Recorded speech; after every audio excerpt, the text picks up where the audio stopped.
नमस्कार, स्वागत करती हूँ आप सभी का। मैं हूँ आपके साथ पूर्णिमा मिश्रा। खबरों के अंदर भी होती हैं कई खबरें जिनको समझने के लिए जरूरत होती है खबरों के लेंस की। पूरे दिन चली खबरों के अंदर का क्रक्स क्या है उसे समझना भी जरूरी है, क्योंकि खबरों का कोई रंग नहीं होता, न होती हैं ब्लैक एंड व्हाइट। उन्हीं खबरों के हर रंग को समझने के लिए स्वागत करती हूं मैं आपका 9 PM स्पेशल में। और सबसे पहले हम बात करेंगे हिंदी के सियासी उत्तर दक्षिण की और बताएंगे कि कैसे सियासत के पिच पर हिंदी का तिरस्कार जारी है। सियासत के डिवाइड एंड रूल फ्रेम में किस तरीके से हिंदू को मेन एलिमेंट बनाया जा रहा है। इसके साथ ही आपको उन चंद घंटों की खबर भी दिखाएंगे जहां अहंकार का अंतिम संस्कार होता दिखेगा। आपको बताएंगे कि कैसे अहंकार के लिबास पर आज भी सत्य का टीका भारी है। इसके साथ आपको क्रिसमस की शुभकामनाओं के साथ आस्था और अर्थव्यवस्था का गणित भी समझाएंगे और साथ ही क्रिसमस में करोड़ों के बाजार की एक झलक भी शामिल करेंगे। और आखिर में पहाड़ों पर होते कब्जे की कहानी बताएंगे, जहां पर पर्यटकों और बाजार के बीच बिगड़ता बैलेंस और ओवर टूरिज्म कैसे हमारे पहाड़ों को बीमार कर रहा है, इसकी भी बात होगी। हिंदी पर झिझक और अंग्रेजी पर एतबार ही हमारी सबसे बड़ी भूल है और इस भूल का बाय प्रोडक्ट है कि सियासत इसमें अपने काम का दाम निकाल लेती है। आज की खबर में अंग्रेजी शासन का साया नजर आता है, जहां पर डिवाइड एंड रूल का कैप्शन हर सरकारी फाइल में शामिल किया जाता रहा है। खबर बेंगलुरु से है, जहां पर दुकानदारों को कन्नड़ भाषा में नेम प्लेट लगाना अनिवार्य कर दिया गया है। मतलब यह है कि अब बेंगलुरु में हर दुकान के बाहर कन्नड़ में लगे हुए बोर्ड आपको नजर आएंगे। और इस खबर का क्रक्स यह है कि अगर आपको कन्नड़ या अंग्रेजी नहीं आती है तो आपको भाषाई पैरालिसिस का शिकार होना पड़ सकता है। आपने बीते कुछ सालों में एक बात महसूस की होगी, नेता अब भाषा में भी सियासत का नुक्ता लगाने लगे हैं। बेंगलुरु में नगर पालिका के आदेश के मुताबिक जो दुकानदार कन्नड़ भाषा में नेम प्लेट नहीं लगाएगा उसके खिलाफ कानूनी कार्रवाई होगी। कई कन्नड़ संगठन इसकी मांग कर रहे थे और उन्होंने इसे लेकर प्रदर्शन भी किया था। बेंगलुरु महानगर पालिका के चीफ कमिश्नर तुषार गिरिनाथ ने कहा है कि 28 फरवरी तक नगर पालिका के अंतर्गत आने वाली सभी दुकानों पर 60% कन्नड़ भाषा वाली नेम प्लेट लगाने का निर्देश दिया गया है। और जिन दुकानों पर नेम प्लेट में कन्नड़ भाषा का इस्तेमाल नहीं किया जाएगा, उन दुकानों के ट्रेड लाइसेंस बेंगलुरु नगर पालिका रद्द कर सकती है। यह सिर्फ प्रशासन का काम नहीं है या सिर्फ किसी स्टेट की पॉलिसी का हिस्सा नहीं है, बल्कि यह सियासत के काम की चीज है। देश को इस वक्त हिंदी के नाम पर उत्तर दक्षिण में बांटने की सियासी साजिश चल रही है और इस साजिश में हर सप्ताह एक खबर, बयान या आदेश के रूप में सामने आती रहती है। अब तमिलनाडु के डीएम के सांसद दयानिधि मारन का एक वीडियो भी खूब वायरल हो रहा है, जहां पर वो हिंदी भाषी लोगों को लेकर विवादित बयान देते नजर आ रहे हैं। सांसद साहब कहते हैं कि यूपी बिहार के हिंदी बोलने वाले लोग हमारे राज्य में आकर टॉयलेट और सड़क साफ करते हैं, वो सिर्फ हिंदी सीखते हैं। நல்ல இங்கிலீஷ் ஆங்கிலம் தெரிந்த காரணம்லாம் நீங்க ஐடி கம்பெனியில் கை நிறைய சம்பளம் வாங்குறாங்க. இல்லாட்டி பாருங்க ஹிந்தின்னாங்களே, உங்களுக்கு நல்லா தெரியும். இன்னைக்கு பில்டிங் கட்டுறது யாருங்க? இன்னைக்கு பாருங்க எல்லா வேலையும் வந்து யூபியில ஹிந்தி மட்டும் படிக்கிறவன் தான், பீகார்ல ஹிந்தி மட்டும் படிக்கிறவன் இங்க வந்து தமிழை கத்துக்கிட்டு இன்னைக்கு நம்ம வீடு கட்டி தரான், சாலையை பிறக்கிறான், கக்கூஸ் கழுவுறான். இதுதாங்க हिंदी படிச்சாங்க। और इन दोनों ही खबरों में हिंदी का तिरस्कार शामिल है, हिंदी से नफरत शामिल है और हिंदी के नाम पर देश को दो हिस्सों में बांटने की कोशिश भी शामिल है। ऐसे में आपको सबसे पहले हम ये दिखाते हैं कि कितने राज्यों में हिंदी बोली जाती है और कितने राज्यों में हिंदी भाषा का इस्तेमाल नहीं होता है। ये मैप इस वक्त आप देखिए, राइट हैंड साइड पे मेरे आप वो परसेंटेज देख रहे हैं जो कि हिंदी बोलने वाले प्रतिशत है, यानी कि 57% है जो कि हिंदी बोलते हैं अपनी मदर टंग से हटकर। और दूसरी तरफ हिंदी बोलने वाले कुल जो हैं वो 69.15 करोड़ हैं, जिसमें पहली भाषा वाले 52.83 करोड़ हैं, तीसरी भाषा वाले 2.43 करोड़ हैं और इसके साथ ही 13.89 करोड़। ये जो सोर्स है वो सेंसस 2011 का है, जो ये बताता है कि कितने लोग हिंदी बोलने वाले हैं। 57% का ये आंकड़ा है। मदर टंग से हटकर हिंदी बोलने वालों का प्रतिशत है 57%। इंडिया अलायंस से जुड़ी हुई दक्षिणी पार्टियां आज हिंदी की आलोचना कर रही हैं और कांग्रेस उनके साथ बनी है। वो कांग्रेस जिसकी स्थापना 1885 में हुई थी। कांग्रेस बड़े गर्व से कहती है कि आजादी की लड़ाई उसने लड़ी थी। महात्मा गांधी कांग्रेस पार्टी के ही नेता थे, लेकिन गैर हिंदी भाषी राज्य गुजरात से आने के बावजूद वो हिंदी के हितैषी थे। उन्होंने हिंदी को आजादी के लिए अपना हथियार बनाया। आज के राजनेताओं की तरह राजनीति का हथियार नहीं बनाया। हिंद का मतलब है हिंद में रहने वाले लोग। हिंदी शब्द का अर्थ है हिंद में रहने वाले लोग। हिंदी शब्द की उत्पत्ति सिंधु नदी से हुई। आज के ईरान यानी प्राचीन काल के फारस मतलब पर्शिया से आए लोग स को ह बोलते थे। उन्होंने सिंधु को हिंदू कहा और इसी हिंदू से बना हिंद और हिंद से बनी हिंदी। हिंद के लोग हिंदी कहलाने लगे और हिंद की भाषा भी हिंदी बन गई। हमारे देश में संस्कृत को सबसे पुरानी भाषा माना जाता है। हिंदी का मूल संस्कृत है, लेकिन बाहर से आई सिविलाइजेशन के शब्द भी हिंदी ने उदारता के साथ स्वीकारे और माना यह जाता है कि 1000 ईस्वी के आसपास हिंदी की स्वतंत्र सत्ता स्थापित हो गई। यानी कि हिंदी का वो स्वरूप जो आज हमारे सामने है वो 1000 ईस्वी पहले हमारे सामने आया था। और आज भी हिंदी दुनिया की सबसे ज्यादा बोली जाने वाली भाषाओं में शामिल है। दुनिया में अंग्रेजी बोलने वाले लोगों की संख्या 113 करोड़ है। मैंड्रिन बोलने वाले 111 करोड़ हैं। हिंदी बोलने वाले 62 करोड़ हैं। स्पेनिश बोलने वाले 54 करोड़ हैं, तो फ्रेंच बोलने वाले 28 करोड़ हैं। वहीं हिंदी भाषा को लेकर किए गए तमाम सर्वे ये साबित करते हैं कि हिंदी का प्रभुत्व पूरी दुनिया में है। गूगल के हिंदी कंटेंट में 7 साल में 94% की वृद्धि देखने को मिलती है। मतलब यह कि गूगल पर दिखने वाले कंटेंट में 94% की बढ़ोतरी हुई है। आज गूगल पर 10 लाख करोड़ पन्ने सिर्फ हिंदी भाषा में उपलब्ध हैं। अब आप ये समझ सकते हैं कि हिंदी का महत्व आखिर है क्या। इसके साथ ही दुनिया के 10 सबसे ज्यादा पढ़े जाने वाले अखबारों में 6 अखबार सिर्फ हिंदी के हैं। मतलब ये कि हमारे देश में हिंदी का सियासी तिरस्कार हो रहा है तो दुनिया में हिंदी को नमस्कार किया जा रहा है। एक उदाहरण के तौर पर इसे आप ऐसे समझिए कि दुनिया में 176 विश्वविद्यालय में हिंदी भाषा का इस्तेमाल होता है। हिंदी में पढ़ाई का भी विकल्प शामिल है। अमेरिका में ऐसे यूनिवर्सिटीज की संख्या 45 है और विदेश में 25 से ज्यादा अखबार और मैगजीन्स हिंदी में प्रिंट होते हैं।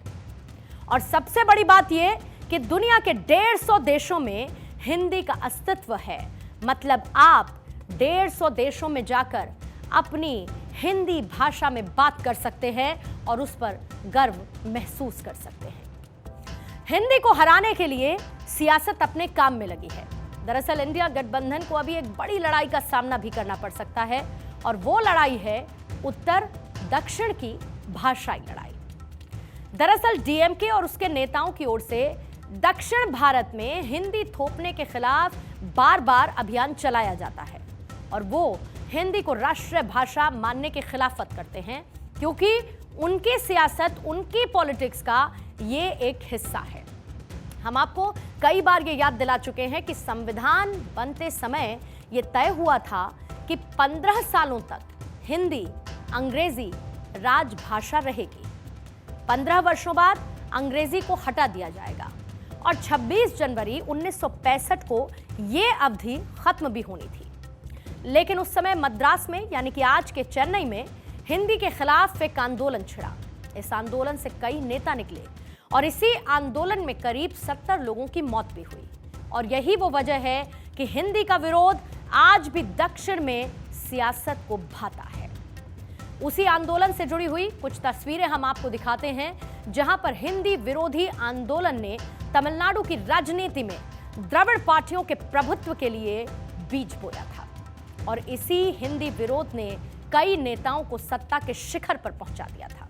ये तस्वीरें 1965 की तस्वीरें हैं, जब हिंदी को एकमात्र आधिकारिक भाषा के रूप में लागू करने के लिए केंद्र सरकार के प्रयासों को तत्कालीन मद्रास राज्य में प्रतिरोध का सामना करना पड़ा, जो कि जल्द ही एक हिंसक आंदोलन में तब्दील हुआ। जैसे जैसे हिंदी में बदलाव का दिन यानी कि 26 जनवरी 1965 की तारीख आई, दंगे भड़क गए। वहीं 70 लोगों की मौत भी हुई थी। और आइए इसी बीच में अगली खबर का रुख करेंगे। भारतीय कुश्ती संघ में पिछले कुछ वक्त से जो बवाल मचा है वो अभी पूरी तरह से खत्म नहीं हुआ। हाल ही में भारतीय कुश्ती संघ के चुनाव संपन्न हुए, जिसमें संजय सिंह अध्यक्ष चुने गए।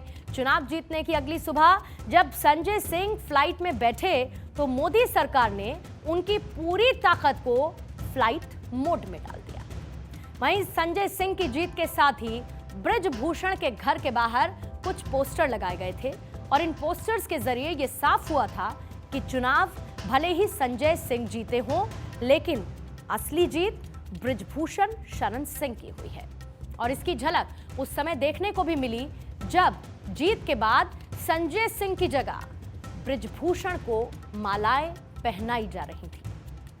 लेकिन रविवार को जब खेल मंत्रालय के फैसले के बाद ब्रिजभूषण सिंह प्रेस कॉन्फ्रेंस करने आए तो उनके तेवर बदले बदले से थे। प्रेस कॉन्फ्रेंस करने से पहले वो बीजेपी अध्यक्ष जेपी नड्डा से मिलने पहुंचे थे। प्रेस कॉन्फ्रेंस के दौरान ब्रिजभूषण सिंह ने कहा कि उन्होंने घर के बाहर से वो पोस्टर्स हटा दिए हैं क्योंकि इनसे अहंकार की बू आ रही थी। यानी कि ब्रिजभूषण ये मान रहे थे कि पोस्टर लगाने का दांव उल्टा पड़ चुका है। इस खबर के पीछे अहंकार के चंद घंटों की पूरी कहानी शामिल है। पहले आप वो देखिए। दबदबा तो है, दबदबा तो रहेगा, ये तो भगवान ने दे रखा है। बजरंगबली की। मैंने कुश्ती से संन्यास ले लिया है। मेरा लोकसभा का चुनाव आ रहा है और भी मेरे पास बहुत काम है। तो अब जो भी कहना होगा, सरकार से बात करनी होगी या कोर्ट में जाना होगा, इससे मेरा कोई लेना देना नहीं है। अब ये नई फेडरेशन करेगी। सांसद ब्रिजभूषण सिंह अब कुछ भी कहें, लेकिन उनके चंद घंटे प्रचलित रहे दबदबे को भी पूरे देश ने देखा और उस दबदबे को हवा होते हुए भी पूरे देश ने साफ देखा। कल तक जीत की माला खुद पहनने वाले ब्रिजभूषण सिंह आज ये कहते हैं कि संजय सिंह से उनका कोई रिश्ता ही नहीं, जबकि सस्पेंडेड WFI के अध्यक्ष संजय सिंह और ब्रिजभूषण का रिश्ता बेहद पुराना है। संजय सिंह 2008 में वाराणसी कुश्ती संघ के जिला अध्यक्ष बने। 2009 में ब्रिजभूषण सिंह यूपी के अध्यक्ष बने। संजय सिंह उपाध्यक्ष चुने गए। दोनों कुश्ती में करीब 15 साल से साथ काम कर रहे हैं। ब्रिजभूषण सिंह का दबदबा कुछ तस्वीरों से हवा हो जाता है। दरअसल भारतीय कुश्ती महासंघ के चुनाव नतीजों के बाद आंदोलन कर चुके तीनों पहलवान बजरंग पुनिया, साक्षी मलिक और विनेश फोगाट एक साथ आए और प्रेस कॉन्फ्रेंस की। ओलंपिक पदक विजेता साक्षी मलिक ने कहा कि WFI का अध्यक्ष ब्रिजभूषण शरण सिंह का बिजनेस पार्टनर और करीबी सहयोगी संजय सिंह चुना जाता है तो मैं अपनी कुश्ती को त्यागती हूं। इस दौरान साक्षी ने अपने जूते उठाकर मेज पर रख दिए और ये तस्वीरें सोशल मीडिया पर काफी साझा की गई। इसके बाद बजरंग पुनिया ने अपना पद्म सम्मान वापस लौटाते हुए PM आवास के बाहर फुटपाथ पर रख दिया। साक्षी मलिक और बजरंग पुनिया के इस फैसले के बाद सोशल मीडिया पर यौन शोषण के आरोपी बृजभूषण शरण सिंह भी ट्रेंड करने लगे और उनकी आलोचना होने लगी। और वहीं पर डेफ ओलंपिक्स के गोल्ड मेडलिस्ट पहलवान वीरेंद्र सिंह ने भी महिला पहलवानों के समर्थन में आते हुए अपना पद्मश्री पुरस्कार लौटाने का ऐलान कर दिया था। आज क्रिसमस है, हम आपको क्रिसमस की शुभकामनाएं देते हैं। Merry Christmas to you all. Christmas दुनिया का सबसे ज्यादा चर्चित त्योहार है और हमने इस त्योहार की अर्थव्यवस्था को समझने की काफी कोशिश की।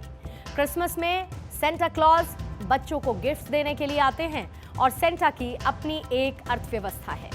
आज क्रिसमस के मौके पर हम आपको सेंटा की इसी अर्थव्यवस्था के बारे में बताएंगे, क्योंकि कोई भी त्योहार आस्था से तो बड़ा बनता ही है, साथ ही अपनी अर्थव्यवस्था से भी बड़ा रूप लेता है। दुनिया के 800 करोड़ में से 250 करोड़ लोग क्रिसमस मनाते हैं। पूरी दुनिया में क्रिसमस का करीब 200 लाख करोड़ रुपए का मार्केट है। क्रिसमस का सबसे बड़ा बाजार अमेरिका में है। अमेरिका में क्रिसमस का बाजार 15.7 लाख करोड़ का है और ब्रिटेन में क्रिसमस का मार्केट 4.36 लाख करोड़ का है। दुनिया के टॉप 10 देशों में 32 लाख करोड़ रुपए का क्रिसमस का मार्केट है। बीते साल करीब 2.2 करोड़ क्रिसमस ट्री खरीदे गए थे। एक क्रिसमस ट्री की औसत कीमत करीब 4,000 रुपए है, यानी कि अमेरिका में ही सिर्फ क्रिसमस ट्री का बाजार 9,000 करोड़ का है। जाहिर है यह दिखाता है कि क्रिसमस का बाजार और कितना बड़ा है। हमारे देश में 2.3% क्रिश्चियंस रहते हैं, ईसाई रहते हैं, लेकिन पूरे देश में आज क्रिसमस की धूम देखी जा रही है और यही हमारे देश की पहचान भी है, जहां पर हर धर्म का सम्मान सबसे ऊपर रखा जाता है, सर्वधर्म समभाव। और वहीं पर एक बात तो माननी होगी कि कोई भी त्योहार अपनी मार्केटिंग से बड़ा बनता है और इसमें क्रिसमस का कोई जवाब नहीं। हमने आपको इंडिया स्टोरी में कल आस्था और अर्थव्यवस्था का संबंध बताया था। अब आप ये देखिए कि अमेरिका में क्रिसमस को लेकर आस्था और बाजार का कनेक्शन क्या कहता है। अमेरिकी लोग औसतन $1,000 हर साल खर्च करते हैं और अमेरिका में हॉलिडे बजट्स का 71% उपहार खरीदने में खर्च होता है। बीते अगर एक दशक की आप बात करेंगे तो तोहफे खरीदने में और ज्यादा तेजी रिकॉर्ड की गई है। 96% अमेरिकी परिवार वालों के लिए तोहफे खरीदते हैं। 48% अमेरिकी अक्टूबर महीने से ही क्रिसमस की शॉपिंग करने लगते हैं और इसी तरीके से बनता है क्रिसमस का बाजार। क्रिसमस से पहले हिमाचल के पर्यटन स्थलों पर टूरिस्ट पहुंचना शुरू हो चुके हैं।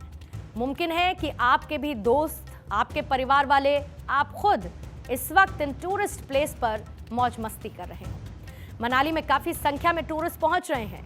बर्फ देखने की चाहत में ज्यादातर टूरिस्ट मनाली से सिस्सू और कोक्सर की तरफ चले गए हैं और वापसी में शाम को लंबा ट्रैफिक जाम लग गया, जिससे ये पूरा शहर चौक हो चुका है।